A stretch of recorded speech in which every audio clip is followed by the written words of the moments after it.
Баршаңызға қайырлы күн достар. Біз бүгін осындай әдемі, ерекше, өзі сүйкімді көрінетін ойыншық салатын органайзер жасап үйренетін боламыз. Ол үшін ең алдымен менің каналыма лайк басып, тіркеліп, қоңырауша белгісін басып қойыңыздар. Ол үшін бізге қажетті заттар: 1 метр серый түсті фетр матасы және жасыл сары түсті фетр матасы, ине жіп, ручка, қайшы, ыстық клей қажет болады. Ең алдымен серый түсті матамызға дөңгелек сызып аламыз. Мен ол дөңгелек үшін үлкен тәрелкені пайдаландым. Осылай сызып алып, қайшымен қиып алатын боламыз. Және дөңгелектің жиегін айналдыра матамызды өлшеп алып, өзімізге қажетті ұзындықта тағы да қиып аламыз. Шеңбер осындай айналдырып өлшеп қиып алдық, және осындай ұстайтын жерлерін қиып алатын боламыз.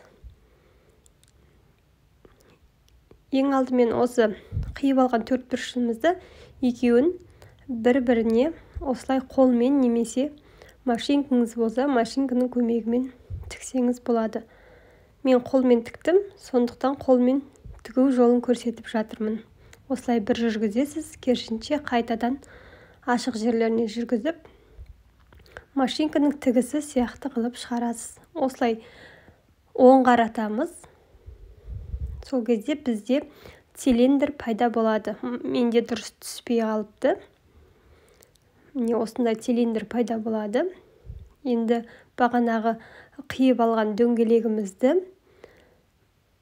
осылай екеуін біріктіріп тігіп шығатын боламыз. Сол кезде біздің органайзеріміздің ең басты бөлігі дайын болды. Енді ұстайтын жерлерінде осылай екі жағын бірдей етіп тігіп шығатын боламыз. Міне осылай қолмен барлығын тігіп алдым. Енді сыртын әдемілеу үшін сары мен жасыл түстіден осындай мен крокодилдің суретін салдым. Оны өз қалауларыңызша салсаңыз болады. Енді осыны ыстық клей арқылы сыртына жабыстырып шығатын боламыз.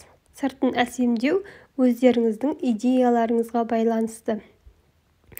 Осылай ойыншықтарыңыз жинақы, әдемі және үйдің бір бұрышында әдемі болып тұрады. Назарларыңызға көп-көп рахмет.